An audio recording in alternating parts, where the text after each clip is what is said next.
What's going on, Washington Commanders Nation and Giants Nation? If y'all decided to come by to see Miss Nikki tonight, we're going to talk about the NFC East draft classes this week. I got to check in with my friends from all the other teams, starting with the New York Giants. I got my friend Miss Nikki. Just how are you doing tonight, man? I'm good. How are you? I'm great. I love the NFL draft. What's draft weekend like for you? Do you really enjoy the draft, or do you watch it just because you feel like you have to? No, I enjoy it. I really do. Right? I want to see obviously what my team's going to do and what the rest of the NFC East is going to do and what the other teams are doing. No, I actually do really enjoy it. Well, you know what I love the most actually is watching the family's reaction, right? When their son, finally gets that call. So I think that's a really cool part. Usually like the mom and the dad are so excited.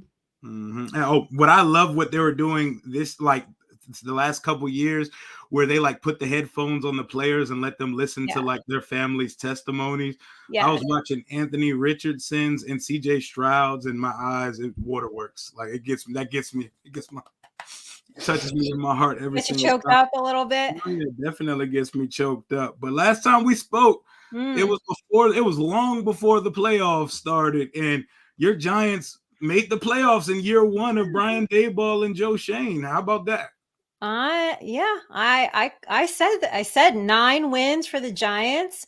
I said Saquon was going to have a great fantasy year. I said Brian Daboll would win Coach of the Year. So I myself had a really good year in terms of predictions. But did you really believe that shit though? Or was that just blind homerism?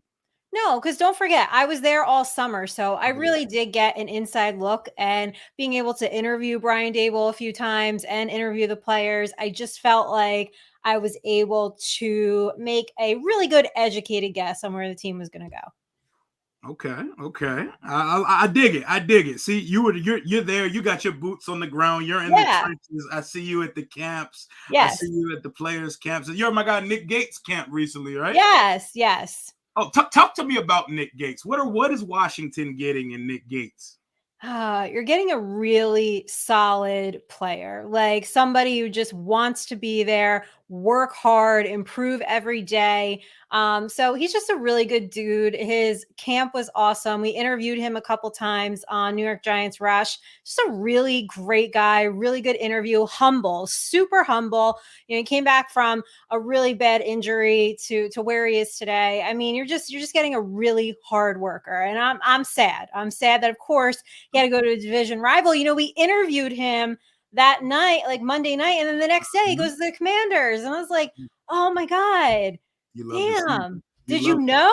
You have us sit here through this whole interview and then you just go. Hell yeah. And he came to the right side. He came to the correct side. So for our fans that are worried that this is probably going to be the planned starting center for us this year, you're saying that we're in good hands if he's our starting center in 2023. Yeah, I think you're in good hands. I think like any player, you got room for improvement, but I think you're in good hands, unfortunately.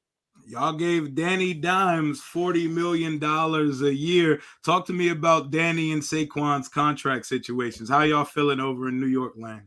Well, first of all, I'm okay with athletes trying to get their bag. Go get it, right? You got a limited shelf life here.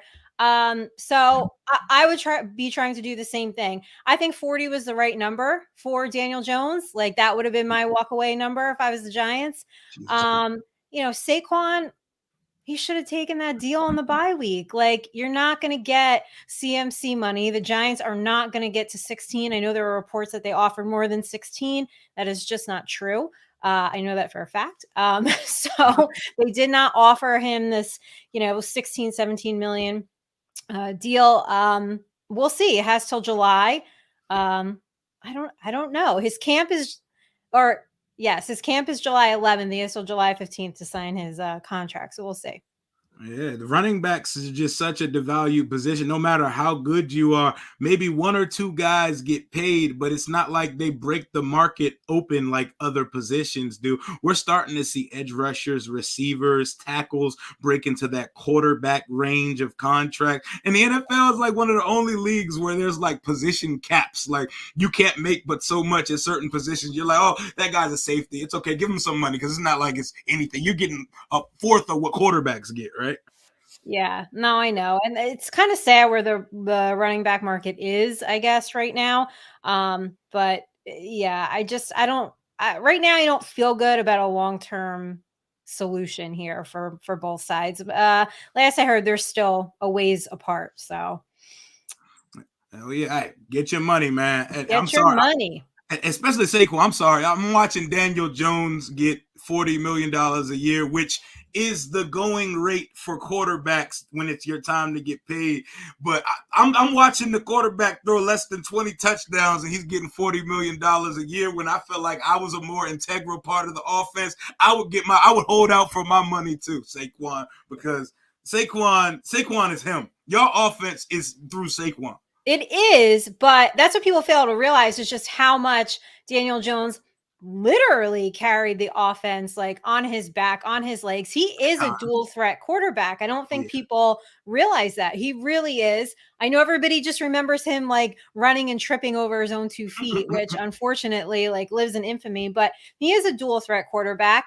But I get the holdout. I really do. I'm not saying he's not worth CMC money. Just the Giants aren't going to pay that. It's just not where the market is, really. Oh yeah, so Christian McCaffrey is just a different conversation too because Right. I feel like he's a starting receiver on most teams as well as a running back. Like you're getting two starting quality impact players in Christian McCaffrey. But trust me, I know exactly what Daniel Jones can do with his feet because he does it to us all the time. Yes, he does. You know better than anybody, right? Yeah, he turns into Michael Vick every time we play you guys, and I'm kind of sick of him, to be honest. I think people don't give him his due as a scrambler because he's white, right. And they like to pretend white guys can't be athletic. They call sneaky athletic. That's what they call him. Vanilla Vic is what they call him. Vanilla Vic. Yeah. But let's talk about you guys' draft class. So going into the draft weekend, what were your biggest needs for the Giants? Like, what was the pulse of the fan base saying you guys needed going into this draft? I think most of us were saying wide receiver. We definitely had to address that position. We haven't had a true number one wide receiver in, I don't know, 10, 11 years. So it's been a while. It's something that we desperately need. So I think wide receiver, I think a lot of us would, and I predicted they were going to take Addison, but I had a feeling Minnesota would take them. So I said if Banks fell, I'd be happy with a corner, and that's exactly what happened. So I think it was wide receiver, corner. I saw some people saying center, but I felt like, we got our guy anyway, and I felt like at 25, that would have been a reach. So yeah, I thought wide receiver first and foremost. Oh yeah, and y'all definitely needed a wide receiver. You upgraded the tight end position significantly this offseason, getting Darren Waller over there. Ooh. That gives me nightmares just thinking about it. But y'all definitely had to add to that receiving room because that wide receiving room is looking kind of crazy at some points last year. I feel like y'all were taking guys off the Geico sales line and lining them up. We were. How'd you know? And we still couldn't beat y'all either time. I know, right? Yeah, no, you still couldn't. But you guys got new owners. You got new ownership now. Yeah, it's coming. It'll be official in the coming weeks. But yes, we are free of the dweeb idiot known as Dan Snyder. The energy is different. The draft party was at the National Harbor the other day, and it was electric. It was like the best turnout I can remember at a draft party. Everybody was happy. You can tell that this guy is getting the fuck out of our lives forever. Yeah. My guy says she's rocking that tri-state area look. She's from Jazzy. What is a tri-state area look? Every time I come on this show, I learn new words. I don't know what a tri-state area look means. You learn. You look like it. Just put it that way. You look. You give hella New York, New Jersey. Like you you know, Giving jersey. Okay. yeah, All right. man, I'm giving jersey. you exude of it. But let's talk about your first round pick. A guy I love. I love Deonte Banks. He was a guy I really wanted if we were to trade back or even to take at 16. We Yeah. ultimately took Emmanuel Forbes, which ended up being the slippery slope of cornerbacks falling in the draft. Deonte Banks making it to y'all. Joey Porter not going in the first round. We took Forbes second, and it kind of threw a monkey wrench into the draft process. Talk to me about Deonte Banks and how he fits with the Giants. Oh, I'm so excited, right? Like a true corner here. I don't know if you guys saw, I mean, probably not your commander show, but there was that video going around of Wink Martindale, our defensive coordinator, and just how excited he was. So Oh, I see that. he's happy, so we're going to have Banks opposite of Adoree Jackson, which, I just can't wait to see this kid in action. He's definitely going to challenge these opposing receivers. We saw that in the Ohio State game. I love the aggressiveness the Giants had, specifically overall for this draft, right? I just love aggressiveness. Like, that's your guy, and the trade and the deals make sense. Go and get your guy. Do what you got to do. So, they gave up they trade a 5th and a 7th rounder. They just don't want anyone else to have them. So they got their guy. I can appreciate calculated aggression, not just being aggressive just to be aggressive, Right. but having a guy, targeting a guy, making sure you get guy. Y'all did it in the first round for Deonte Banks. Y'all did it again for the receiver of your choice in the third round. And to be perfectly honest, no one would have been mad at y'all for taking Jalen Hyatt on night 1 or 2 of not round 1 or 2 of the draft. So then y'all get your center. You get the best center in the draft. Yeah. Just falls to you in the second round. Yeah. So, how big of a need was center after losing Gates in the offseason? It's a big need. He's definitely going to compete for the starting job, and I think he's gonna win. Like, he's tough, dependable, he's smart, he finishes plays. Obviously, he's still improving, but I think he will eventually win the starting job. I could not believe that he fell to us, and it was just like, there you go. Oh, he's definitely going to win the starting job. He's an All-American center. He's one of those guys that came out the womb to snap footballs. Like, he looked like he was born and bred to do that. Yes. Yes. Hell yeah. And then in the third round, y'all finally add to that receiving room. Where does Jalen Hyatt fit in? And is he going to end up being the featured guy in your offense? Oh my gosh. I mean, this kid's fast. He is so fast. Joe Shane said when he was on the sidelines of the Alabama-Tennessee game, like, he literally felt how fast this kid was. I think he's going to threaten these defenses. And honestly, we haven't had this since like OBJ, right? I'm not saying that they're similar, but I'm saying that, threat to these defenses. He is just a fast dude. I think he's going to contribute right away. Of course, he can always improve on his skills, but they traded their 4th round pick in this year's draft and swapped 3rd rounds with the Rams to get their guy. So, hey, I was happy here. I think the first 3 picks, you can grade them an A. Oh yeah, and I think you guys have a very top-heavy draft, and that's why, like, the pundits, when you see the high draft grades, it's usually because there's a lot of brand and name recognition at the top of the draft, and you guys killed it with your first 3 picks. Like, that alone, you get an A draft regardless of what you do during the duration of the rest of the draft.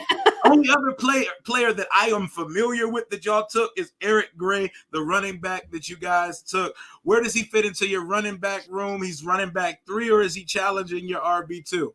Yeah, I think he's going to. I think he's going to challenge Breida, although I'd like to see Breida get some more time. But I think Ray he's a shifty back, right? So I think he's going to change the pace of this offense when and if, he gets in. A lot of people have compared him to Miles Sanders or Clyde Edwards-Helaire. So we'll see. We'll absolutely see on that one, but I feel good about that. I think, just getting more talent, and people are reading into this pick with the Saquon contract. To me, like, they're just 2 separate things, right? I mean, that you like this guy, you want to, get more talent to contribute to the roster. I think Saquon's contract and drafting Eric Gray are 2 different things. Oh, yeah. We also took an obscure running back. We took the Kentucky running back, Chris Rodriguez Jr. in the 6th round. Yeah. It was kind of shocking. This had to be an Eric Bieniemy selection because we already have a bruiser, high running back who's starting for us, and Brian Robinson, and then we Yeah. have Antonio Gibson, who's kind of the change of pace utility, throw him the ball out of the backfield, line him up a receiver guy. I was expecting another like kind of scat back or like explosive home run hitting speed guy. And then we add another bruiser to the room, which kind of confused me a little bit. But I see y'all added another bruiser to your linebacker room as well. Can you tell me anything about the last three guys you picked? I know y'all took a DB from ODU, which was random as hell to me. So random. So random. Small school prospect Trey Hawkins. It was just like, wait, what? Who? It they think he could play safety in the pros. So, we'll see. I think what he's going to do is add, some value to special teams. So I feel like in the 6th round, right, you just kind of want to get those guys that like have some special traits, right? They've got room to grow. So I like it there. We went and got Jordan Riley out of Oregon. You know what? He was a scouting special, right? Because most analysts didn't even have him on their list or their radar. 6'5", 338. So he definitely has the size you need to play on the interior line there. They kind of got killed for that because it's like, well, where is he going to fit? But I feel like the Giants can, as we've seen last year, can really take like a ragtag team of players and just, turn nothing into something. And then we went and grabbed Javarius Owens too. He's a safety out of Houston. He's long, tall, athletic. And they usually project well on special teams. We really do need help on special teams. So it's funny, our special teams coordinator's son was his teammate. So I feel like the Giants may have had like some inside intel on this pick. So I think overall, aside from those last 3 that nobody really knows about, I think you could give the Giants an A-, B. A- seems to be the recurring theme I see with people giving you guys. I see PFF and Kuiper and Jay and everybody giving you guys an A-. What that tells me also is that they just love you guys' first 3 picks and really don't give a fuck about what you guys did with the rest of your draft. And they're just kind of just mosh-possing it all together. You're like, I even like their first 3 picks. We don't know who this guy from ODU is, but you know what? The first 3 picks were great. So fuck it, man. But A- feels good. So you feel good about what y'all did. I do. For the first time in a very, very long time, I feel good. It was Joe Shane was able, have another year under his belt, right? Last year was just kind of like, let me get in there, kind of clean up this Dave Gettleman mess. There wasn't much we could do. We had that Kenny Golladay contract looming over us. So it felt good this year. It felt like, okay, now we're in a rhythm here. We're year 2 with the same regime, which is great. I'm glad our coordinators, of course, I want people to succeed, but I didn't want them to go and get head coaching jobs. Hell yeah. How did you look around the division though? What do you think about what the divisional rivals did in the division? In the draft. Oh, I feel like Philly just got better. I hate them. They're fucking cheating. They're cheating at this point. I just can't. Like, they just keep getting better and better and better. And it's like, God, what do we have to do to like start closing that gap? I mean, let's just be honest. Like, if we want any chance in the NFC East, it's going to go through Dallas or Philly. And, for the Giants, just forget it. As soon as I see like Giants Eagles, I really debate like, should I even watch? Because it's going to be so upsetting. I'm going to be upset. Their roster is so fucking good. And they lost a ton of players and yet they got even better. They lost addition by subtraction because they've managed to somehow put together possibly a better roster than they had last year, where they had the best roster in the NFL and outplayed the Chiefs in the Super Bowl, but Mahomes and them just clutched it out. They're terrifying. I hate that they're in our division. And with Rodgers leaving the conference, Hurts is like the only like great quarterback in the conference right now. Like the NFC is begging guys like your guy, Daniel Jones, my guy, Sam Howell. They're begging these young guys to step up and say who wants to be a top guy in this conference, because there's really no superstar luster outside of Jalen Hurts in the conference right now. Yeah, not really. I mean, maybe Justin Fields can do something this year, but there's just not, just not a lot going on. How do you feel about Sam Howell though? I like Sam Howell. The You do? thing, I'm trying to be reserved and I'm trying to be humble because I've seen quarterbacks come and go here. We're a purgatory. We chew quarterbacks up and spit them out You left and do. right. We've That's true. become a absolute graveyard for quarterback careers.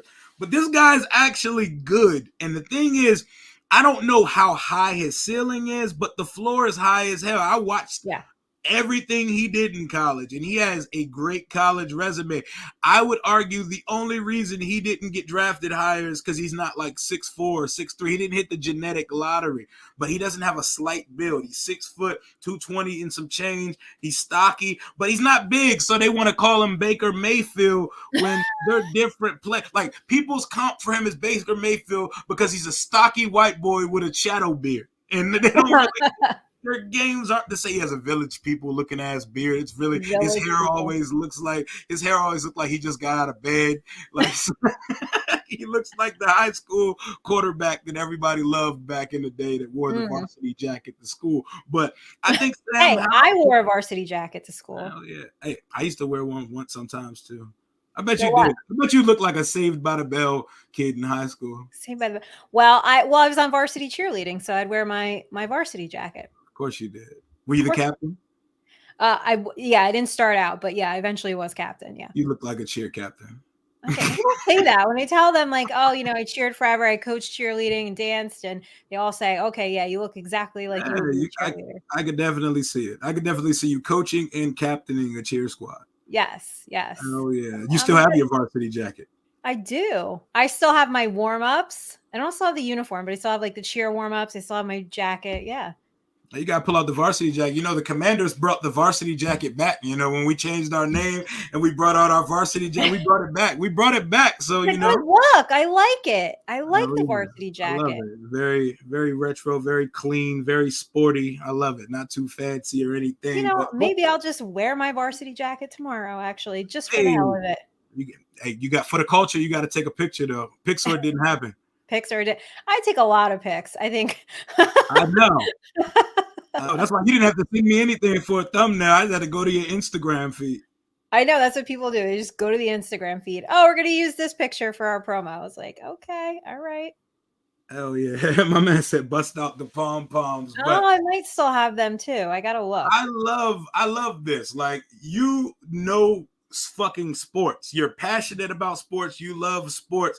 How does it feel that you get typecasted and people talk shit to you because you're a beautiful woman that talks sports? Well, thank you for that compliment. Yeah, it happens all the time. People talk shit constantly. I'm a reactive person. So sometimes I can't hold it in and I'll just fire back. But one thing that really, irritates me, and it's not just for me, it's for, my other friends who are women in sports, and the thing that we get all the time is, oh, well, you're a girl, you can't possibly know anything. And it's just, I hate this narrative that women don't know sports. It's just not true. So for me, I usually get, you're a dumb blonde, you don't know anything, you're not qualified to speak on it. And it's like, listen, I've been in this podcasting game. I'm going on 3.5 years. I have my media credentials to cover the New York Giants through Jersey Sporting News. They don't give that to just anybody. Okay, people.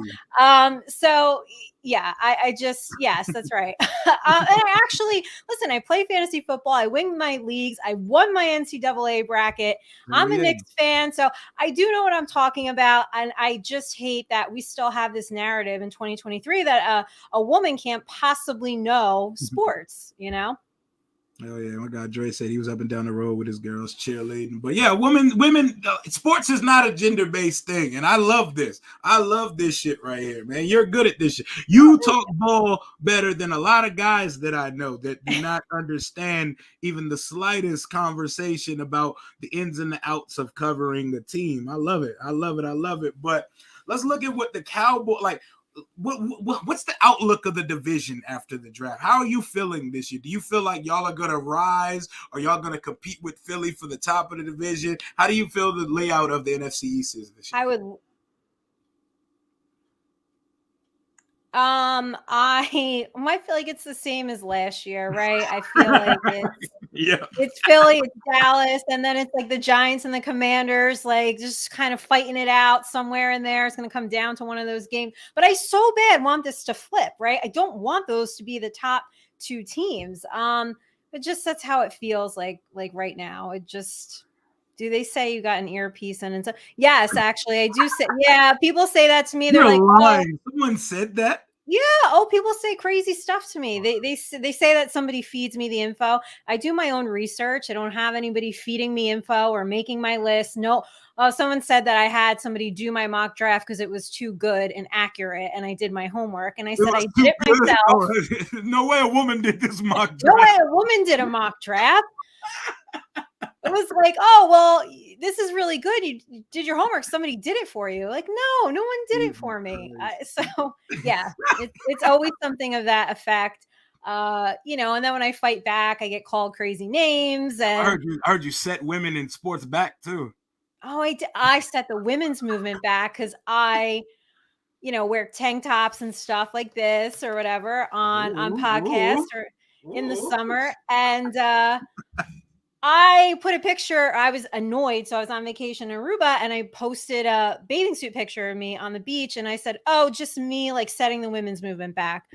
Because this particular person said, I only go on podcasts and I only have credentials because of my appearance. And so just completely eliminate any, knowledge that I may have. So, yeah, you know what you said to those people? Fuck them. Fuck them.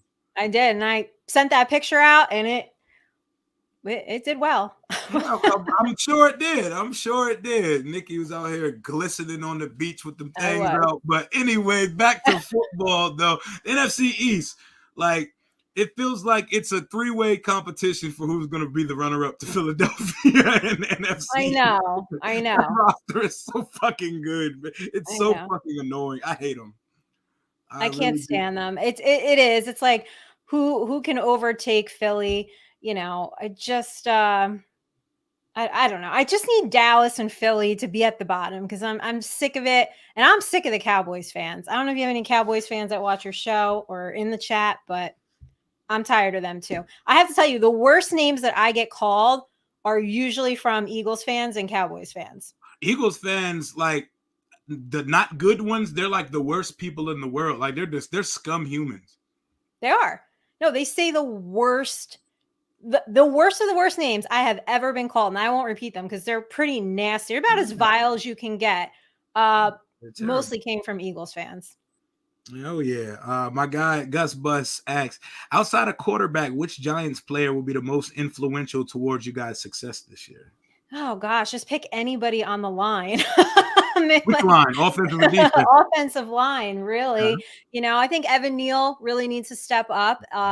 He had a rough rookie year and to be expected, right? I think sometimes, we have rookie players come in and we're just expecting them to, flip the switch and be ready. And, I think him coming into year two, protecting Daniel Jones, that's going to be instrumental to success.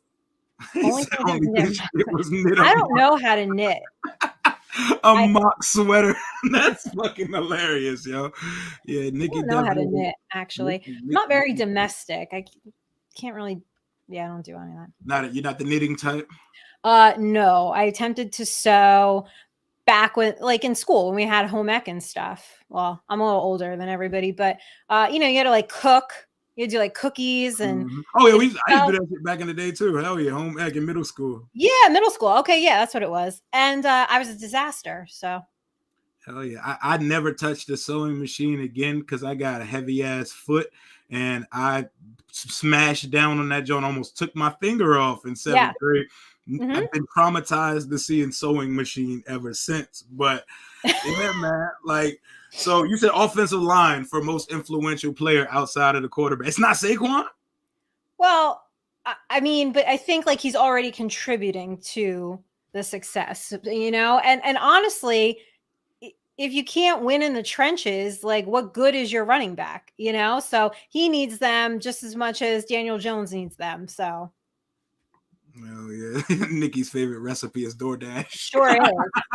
You guys got like your end of the year DoorDash what is it like? Or like your Or summary yeah, year in I don't know. review. Score. You spend too much money, Nikki. That's what my score is. Oh yeah, Yeah. that shit. Nikki be running it up. Nikki rich. Nikki rich out here. Nikki about to go. I heard Nikki sitting on the floor at the Knicks game tomorrow. That's what Oh, the I streets wish. told Yeah, me. right next to Aaron Rodgers. That's what the streets told me. Oh, the streets. Yeah, the Okay. streets said Nikki sitting courtside at the Knicks game tomorrow. How do you feel about Rodgers in New York? I mean, I don't like the guy personally. Like, quarterback, he's one of the greats, yes. But like the way he like conducts He's a himself douche. and all this drama, He's a I douche. just no, I don't like him. But I am interested to see how he handles the New York media because it is a different animal. It is a different animal, but I will say Rodgers, as douchey and as ridiculous as he Yeah. is, he's very meticulated and he knows how to control the narrative. So Yeah. it's going to be a funny dynamic him in the New York media because they're going to shoot at him, but he's going to shoot that shit right back at them Yes. on a level that a lot of players wouldn't feel comfortable doing so. And Yes. that's just going to make for must-see TV. That's why I fully expect them and not us to get fucking Hard Knocks in a couple months. Like, they haven't announced it yet, which is weird. We knew like Right. in March last year that the Lions were going to be on. It's between us, the Saints, the Bears, and the Jets. I just hope we get the regular season version because it feels like obvious that the Jets are getting it for the training camp, right? Yeah. Oh, I think so. How could they not? I love Hard Knocks. I'm obsessed with Hard Knocks. I've always wanted to see my team on Hard Knocks.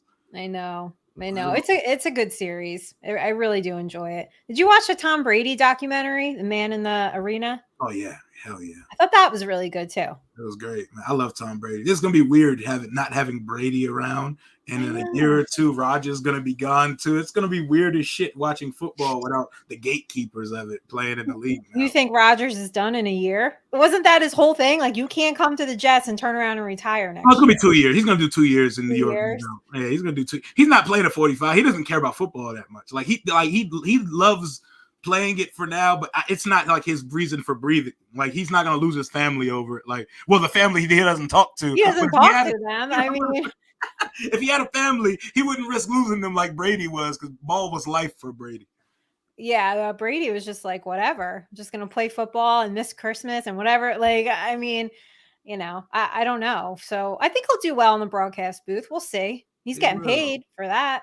Yeah, he's taking his 1 year off. He's taking his gap year, to enjoy life, let his body come back down, spend some time with the kids, because he was last year, he was hashtag fuck them kids and kept playing. He was. When he retired for 2 weeks and he was probably like, Giselle, can't do this with these kids. 3 or 4 parent-teacher conferences. He was like, fuck this. I'm going back to the football field. Dejon Bell, appreciate you for the $1.99, my boy. He said double-digit sack season for Kayvon, Nikki. Ooh, sure hope so. You know what? Yeah, let's say yeah. You know what's nice? Expecting your edge rushers to get double-digit sack. I wish I could feel the same way about a guy we took with the 2nd overall pick 4 years ago that was supposed to change the face of our franchise. Oh, yeah. Do you see what's going on over here with Chase Young? Yeah, what's going on? To be perfectly honest, yeah, I love Chase Young. I want Chase Young to be great. He ain't been it. He ain't been it since his rookie year. Like, I understand he got hurt, but I don't see any progress in the way he plays football from 2020 to 2023. Like, he still lacks a pass rush arsenal. Like, and then we can't use the injury excuse for him when guys like Nick Bosa also tore their ACL in year 2, and he's wrecking the league every Sunday. But it's make or break time. Like, the 2020 draft class, nobody's getting their options picked up but the quarterbacks. Isaiah Simmons didn't get his option picked up. Patrick Queen, Chase Young, all these guys are on 1-year prove-it deals. And on top of Chase Young, Montez Sweat's contract is over after his 5th-year option concludes this year. So we have no edges on the roster after 2023. So we're in a little bit of a pickle, but we have projected $75 to $98 million in cap room next year. So somebody's gonna earn a contract. I hope one of them do. I would love to see it. Like, our interior guys get double-digit sacks, not our edges. Yeah. It's a shame about Chase Young because he's on a division rival team, but I actually really do like the kid. Thought he had a ton of talent, and I was like, yeah, he's going to help turn this franchise around, and it just hasn't happened for you guys. Well, yeah. Well, it's our day is coming. Our day is Okay, all right, your day's coming. our karma's on the rise. All the bad energy and stench, it will dissipate as Dan Snyder As you just leaves our organization. yes. Like I breathe easier, I rest easier. Okay. My life feels better now that Dan Snyder is soon to be officially out of our lives forever. But like as a rival fan of the NFC East team, do you see just how much bullshit we deal with here in Washington? Yes. Yes. I think it's good for the league overall that you're getting a new owner. Nigga's got to work on a new stadium. 60 million ways to leave his lover. That's Oh, hilarious. that's Oh, we funny. definitely need a new stadium. And to I be know. perfectly honest, y'all need a new stadium too. Yes, we do. MetLife is horrible. That It's shit is ass. horrible. It's horrible. It's really bad. I mean, first of all, forget like Wi-Fi. It's really, really horrible. The food sucks. Like one of my favorite snacks is like a hot, soft pretzel, and like it's so disappointing there. Like it's not a great stadium. They spent a ton of money, and it's horrible. Hell yeah. So when it's time to get a new stadium, where do you think y'all gonna put it? Oh, I don't know. Hell yeah, because I know that's Yeah. the big conversation here is I think the first thing on the table is the stadium going back to DC. Yep. But the land, like where the RFK site stood and where they would want to put the stadium, it's like federally and government owned. So they would Oh, have to work that out. But the thing was, no one wanted to do business with Dan Snyder. With actual business acumen humans now running the business, yes. everything's back on the table. But nobody wanted to do business with Dirty Dan. Dirty Like, Dan. I could see that as so does that mean you're gonna stop calling them a poverty franchise now or oh yeah, I mean, because they're gonna stop being a poverty friend. Because this okay, is like you can be a bad team and not be poverty. Like we okay. managed, like we're not even a terrible team most years. We're usually mediocre, middle of the pack. Which is to me that's worse than being a bad team because it's like being stagnant. There's no way to go. You're not going up or down. You're just stuck in the middle. You're in Yeah. quicksand. But we managed to be not good and embarrassing off the field at the same time. We got sexual harassment lawsuits up the Yeah. wazoo for the last 20 years. Our Yeah. owner sues fans. Our Yes. owner steals from fans. Like they just had to pay like $500 million in fans not getting their deposits back for like 20 years for season tickets. Dan's stealing money. He's not taking money. He's spending money without telling his minority owners. He spent $5 million of the team's funds to put a logo on his jet. It's the laundry list goes on. When we drafted Dwayne Haskins, rest his soul, the draft guys wanted no parts. They had a second, third round grade on him. He walked off of his yacht, fresh off the Mediterranean, and said, "We're drafting him." He went to school with my son at Bullis High School, and just over like it's constant. It's the constant things that happened over the last 20 years. It's been a terrible experience to be a part of. Yeah, seems like it. And didn't he do his own like internal investigation into like these harassment complaints and Investigation. yes, and found like there was no wrongdoing? I mean, like Oh yeah. what is that? Like you blamed it on Gruden and basically like, oh, wash my hands. We didn't sexually harass anybody. Hell yeah. And like he couldn't even face his problems like a man. Like literally when it got too rocky for him, he made his wife the face of the team and made her go take the heat. And she was actually a really nice, lovable person. Oh, She would literally come out and talk to us fans, dance with us, have a good time with us. She's so well dressed, she's nice. She smells like $1 billion. Like okay. Oh, she smells like money. oh yeah, she smells like money. Like whatever money smells like, it smells like Tanya Snyder. But it was like the iceberg for him is seeing his wife get booed because of him at the stadium last year. She's the one who jump-started the initiative, the Think Pink initiative for the NFL, and Oh, she's a cancer survivor. And they booed her during the Think Pink game. Like fans that's booed horrible. Tanya Snyder. I didn't boo her. I was there. They was booing though. And it's not her fault. It's not her. It's Not him. her. He won't face the fans. He never addresses the fans. We hear from him once every 4 years. He never takes Really? Once accountability. every 4 years. Oh wow. Yeah, when we hire a new coach, he makes a one appearance when they introduce the new coach. Never see him again. They literally when he was doing this suspension a couple years ago, they were sneaking him into the fucking stadium.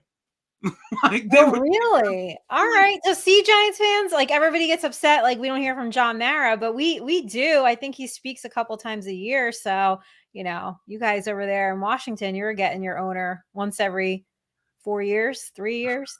they said, "What's his address?" So we could Google Earth the yard. Well, he put all of his houses up for sale, and he's about to have citizenship in England. He's moving to the UK as soon as his check clears for $6 billion. Oh, yes. Cool 6 billion. Like, Oh yeah, hide your soccer teams, hide your yeah, football oh, club. yeah. Don't let him, no. Do not let Dan Snyder near any Oh yeah, sports franchise over there. It will just be a losing. He is one of the worst owners. I still think James Dolan is one of the worst owners in sports. oh It's yeah, just definitely. a Oh yeah, mess. Dolan's definitely up there. Hey, the Knicks though. Okay, I see your Knicks though. They're here right now. I know they are finally. The long suffering is over. Yesterday didn't go obviously how I wanted it, but maybe we'll bounce back tomorrow. Must be nice. You just all your squads are just in the playoffs and stuff. You over there feeling But good. but it's been over a decade of like horrible, horrible fandom. It's been depressing for a really long time, so it feels good to be excited, right? Especially us Knicks fans. I don't know the last time we could really get this excited for our team, so it feels good. Oh yeah, but what does a Super Bowl feel like, Nikki? Like, what is it? Just give me a little piece of what it felt like to see your team play in and win Super Bowls, because I Oh, wouldn't know. you that's right. Well, it feels amazing. It's one of the best days of your life. It will bring you joy forever and ever and ever. When I'm having a bad day, I'll just watch like Super Bowl highlights, right? Like the helmet catch and, just watching Eli Manning like lift that trophy and, it just brightens my day. So it's a great feeling. I'm not a crier. I think I've probably cried like 5, 10 times in my life, and 2 of those times were from the Super Bowl, You only so cried 5 or 10 times in I'm your just life. not a big crier, Oh like, I man. don't really cry much, and I didn't even, like, sob, but, I mean, I teared up Mhm. because it was, I don't know, it was emotional, and it was very stressful, but yeah, no, I don't really cry a lot. Right, man, a good cry, man. It feels good. It's very necessary and therapeutic at times. Are you a Devils or Rangers fan, Nikki? So I'm actually not a huge hockey fan. Mhm. I do like it better in person. I've gone to a few Devils games with friends, and to me, it's one of those sports that I just like better in person. Kind of like baseball. I think baseball is better in person. Oh yeah, I'm a fair weather hockey fan. Like I Okay. like when the Caps be on a run, I be having my Caps jersey. Yeah. All caps, baby. I'm tweeting every day, hashtag all caps. Same thing Yeah. with baseball, Like I'm fair weather. There's no way I'm sitting through a 162 game season No, and watching every game of that no. shit. That's absurd. Why is their season so long? I don't know. I mean, I just can't, I don't have the attention span for that. I just can't do it. I think that's one of the reasons why basketball is so successful, right? Especially with like the younger crowd because it's fast, right? It's a fast game. They market their athletes really well. And I feel like Major League Baseball, like they don't have those athletes that are like the face of the league, right? I don't have kids, but my nephew's really into sports and he's an Eagles fan, Sixers fan, Phillies fan, or I'm sorry, Celtics fan and Phillies fan. But like he also and his friends, like they love like that one athlete. And even if they're not on their team, but it's like no baseball doesn't do that. They don't Oh yeah, they have do a like, terrible job marketing. Like everyone in yeah, the world should know who Otani is. Like yes, everyone should know who this guy is. Like changing baseball. Like he's as good a batter as he is a pitcher, and they just don't do a good job at marketing those things. And it's no, terrible. Like no. football manages to do better with a sport where they put a helmet that covers guys' faces, and they manage to still make you know who these guys are. I know. Thank you. As somebody who owns a marketing company, yes, that is Mhm. marketing and branding like 101 here. So it just baffles me with Major League Baseball and I think they're going to have a real issue. I mean, the season's long, the games, I know they're sped up a little bit this year, but I can't sit through. Although like in person it's better, like Yankee Stadium's fun, the food there is bomb. It's not like MetLife. So it's just more I think it's a better experience in person. I like hockey better in person. Yeah, hockey's Sometimes really fun. football is better at home. Like sometimes just sitting on my couch instead of going to the game is better. But Football it's hard for me because the better experience definitely is probably watching it at home. Right. But like now, since I was a season ticket for 2 years in a row, like I love being there on Sundays for home game, even though it's like our stadium's a toilet, like it's my toilet, you know. It's like I take pride in that dumbass stadium, you Yeah. know. I heard parking is like really bad, or getting there is difficult. Everything's bad. Everything Everything's is bad. bad. There's like 1,000 different exits, and everyone's stuck at each one. There's Mm. one convenient parking lot. It's called Red Zone. If you ever go to a game at FedEx, get Red Zone lot parking because you get your Okay. own exit that goes against traffic. Oh, that's And you nice. definitely want to. Matter of fact, come on down for a game, Nikki. Come on down when the Okay. Giants come All to right. town. Okay. Is all the Commanders fans going to be there? No, yeah, we're gonna. I mean, y'all gonna have more fans than us there, but hopefully we'll get closer to evening the odds now that Snyder's gone. Hopefully, there's a good sea of burgundy there as well. But come on down, I'll show you. I'll give you a tour of the toilet bowl. Okay. Oh, the toilet bowl. Okay. Only if I get my own special parking, because I'm not dealing with that. I've driven to DC a few times, and oh, that traffic is something serious. Oh yeah, Yeah. that No. shit is a I will be in DC for work at the end of September, so we'll hell see. yeah, hell yeah. But what are your way too early predictions or bold predictions? We don't even know the schedule yet. The I don't schedule know comes the out in schedule 10 yet. days. Oh my Schedule comes god. out in 10 days, but we still going there. What are your way too early predictions about this season? Could be about the Giants, could be about anything. What are you thinking? Okay. I think that the Giants are going to keep improving. I'm going to put them at 10 wins for this season. So And one win more. huh? One win more than last year? Yeah, I think they're going to get one win more. I'd love like 11, but I just can't predict that now. But I think 10. I think they're going to keep building. I think that what else? Maybe you guys could pull it together. Really would love to see this like Giants Commanders kind of fight for the 1 and the 2 spot. Let's see. I don't know. What else can what else can we predict that's way too early? Who's Oh, going to take a step back, like a major step back? hopefully Dallas. I could see Dallas I taking could see Dallas taking a big step back. I don't think it's going to be Philly. I could see Dallas, and their fans are always complaining. Like, I don't know, you probably saw it. They're like, oh, Dak has no talent. He has no help. Like, what are you talking They have about? plenty of talent. A ton of talent. Like, he's part of the issue. Your coach who doesn't know how to manage a clock is part of the issue. Jerry Jones is part of the issue. Hell yeah. And they got Cooks and Gilmore, and they're gonna still tell us there's no talent. They make up all kinds of shit. They blame the sunlight, I they know. blame the media, Oh, I know. they blame anything possibly of why they fail every January. I always say there's 3 things promised in life: death, taxes, and the Cowboys fucking it up when the playoffs start. Like it's gonna happen every single time. No, every single time. It's funny on Twitter, somebody was like, oh, what's your favorite sports pastime? And I answered it obviously sarcastically. And I said, oh, watching the Cowboys get bounced in the first round. And it's like, everybody agreed because that's what they do. They just either don't make the playoffs or they do. And then they just completely fail. Okay. Oh, I got a bold prediction for the season. Okay. The Jets are gonna be better than the Bills this year. Oh, that is mighty bold. That's spicy. Okay. I know. That's spicy. I really believe Rodgers is going to go. Rodgers is going to be an MVP candidate this year. Like, he hasn't had this accumulation of young talent in an elite defense simultaneously since around the time where we saw him go to his only Super Bowl.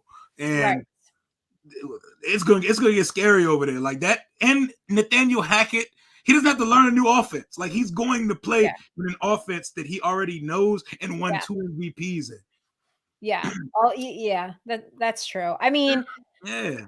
Do you think the expectations are too high, though? I feel like everybody's like, oh my God, like Rodgers to the Jets. This is it. This is their year. Mm-hmm. And then it's almost kind of like, certain teams in some years you buy into your own hype a little bit, right? And you psych yourself out. So, I don't know. The Bills last year. Like, I knew the Bills weren't going to go. Like, the thing is, Rodgers and them are going to go, like, they're going to win like 12 or 13 games, and then they're going to get bounced by the Bengals or the Chiefs because they're not going to beat the Bengals or the Chiefs. Because they're not going to beat the Bengals or the Chiefs. I love the Bengals. Like, I love me some Joe Burrow, Jamar Chase. Like, that was my fantasy duo that I rolled with for a couple of my leagues. I love that kid. I think he just balls out. And he's like I don't know. He just like wants to win. He's just, I don't know. So And he great. He's has kind of cute too. So he it's has like, all right. He's a good looking guy. He looks like swaggy Macaulay Culkin. He's Kevin That's McAllister for Home Alone with Kevin some style. McAllister. Kevin Yes, McAllister that grew up with the cool kids, man. Grew up with some flavor to him, you a, know. a little bit. I love Joe Burrow, man. He Me has too. such a cool arrogance to him because Yes. it's like there's humbleness, but there's also like extreme arrogance, but it's not off-putting arrogance. It's like I know I'm that guy, you know. I agree with you. And he gets a lot of shit for that, right? Like, oh, he's cocky. And I like, love that shit. I love it. I think you should be cocky. You're good at what you do. I'm good at what I do. Mhm. Haters be damned. Like, that's it. Like, I think that, hey, I like it. What are you supposed to do? Stand in front of the media and be like, well, I suck and this. No, no. I think that humility and that humble shit is the most overrated shit in the world. I'm sorry, if you're great at what you do, you're allowed to acknowledge it too. I'm sorry, you put in all this work perfecting a craft and being at the top of your game. You've Yeah. already been to you've taken the Bengals to a Super Bowl Yeah. and multiple AFC championships, places that they haven't been in forever. You can say whatever you'd like because you're that. He should get $300 million when he gets his contract soon. Oh, if you're Joe Burrow, I mean, how happy are you with this Jalen Hurts contract, right? I mean, you got to be happy. If you're Justin Herbert, you got to be happy seeing this. You know, the Ravens got Lamar secured up. So the AFC quarterback play and the NFC quarterback play is so out of whack. Like we're not balanced here at all whatsoever. Hell yeah, the power balance is ridiculous. That's why I have so much hope for my guy Sam Howell because You got a lot. You're wearing his shirts. They see on that's my guy. Instagram. You got that's your guy. How 2023. That's my guy, man. Like he's the most talented young quarterback we've had in quite some time, and he has arm talent. He's a really good runner. No sneaky athletic shit. This dude ran for 1,000 yards his last year in college. Yes, 150 of those yards were called back due to like penalties and holding and sacks, but he ran for 800 yards and 11 touchdowns his last year in college. He runs. He runs hard. He's hard to bring down because he has a compact build and he has a freaking cannon. And it made me very happy that Dallas kept their starters in Week 18 when we unleashed this kid. Yeah, that's right. You did. All right, so you got your Sam Howell shirt. I'm gonna order a Vanilla Vic shirt. Hell yeah. Oh yeah, you come down to FedEx. You know it's a day. I'll show you around. See the toilet bowl. Hell yeah, I know. Man, we all got a little bit better looking toilet than us. You know.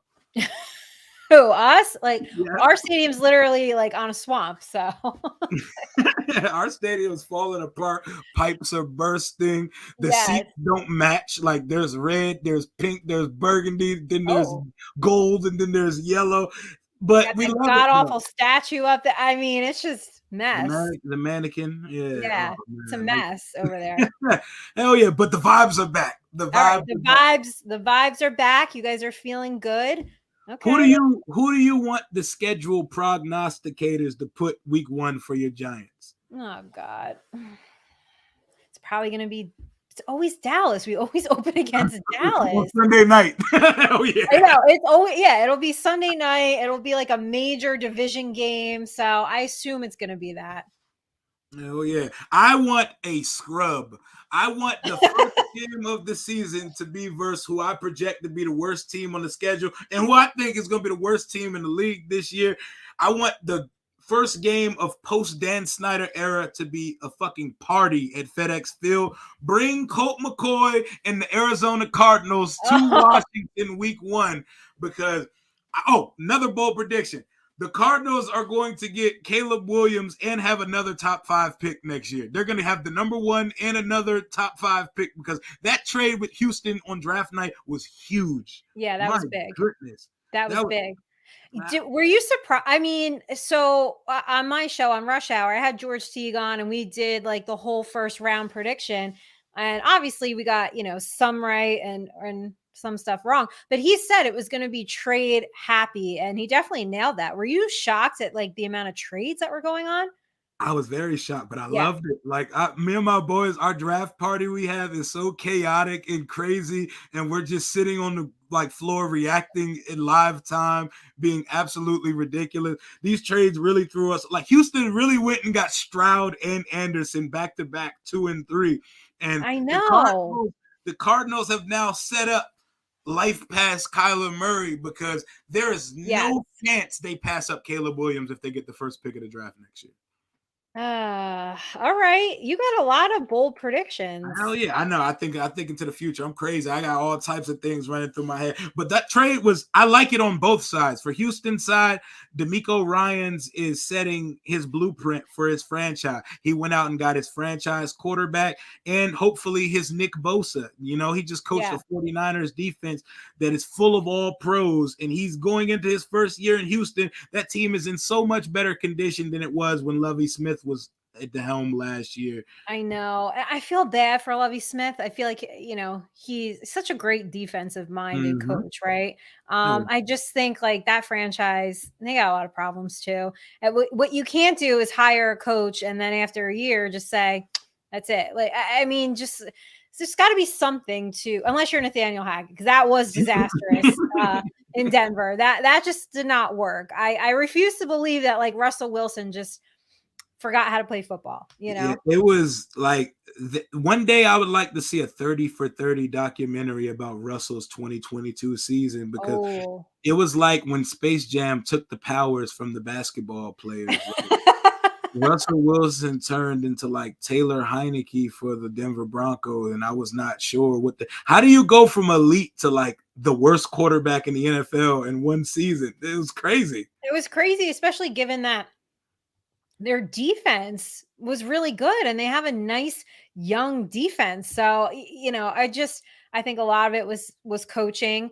I think Brian Dable showed everybody just how important good coaching is and putting, those position coaches in place and getting the best out of your players. So I think a lot of it was Nathaniel Hackett was a bad fit. You got Sean Payton there now in Denver. I think it's totally going to turn around for that team. Oh yeah, my boy Dre said Saquon gonna rush for 1,700 and combine for 20 touchdowns this year. Oh, that's ambitious. A lot. I don't know. I'm gonna say no right now. It's a lot. That's a hell of a lot, man. Yeah, they didn't get that boy his money first. You know what I'm saying? I know he ain't doing. Yeah. That's the thing. We'll see. I mean, I think my guy Gus got it. Giants versus Jets Sunday night matchup of the season. Oh, all right. They're on both of our schedules this year. We got them in New York. Yep. Oh, so you coming to New York for that one or no? For the Jets game? I don't know. I've never been up there. I would like to travel this year. You know, I would. You gonna be there? I'll go if you go. To a Jets game? Hell yeah, let's go. Let's go see Rodgers. Let's go see Rodgers. You know, Rodgers is the attraction in town now, not y'all. No, I know. I know.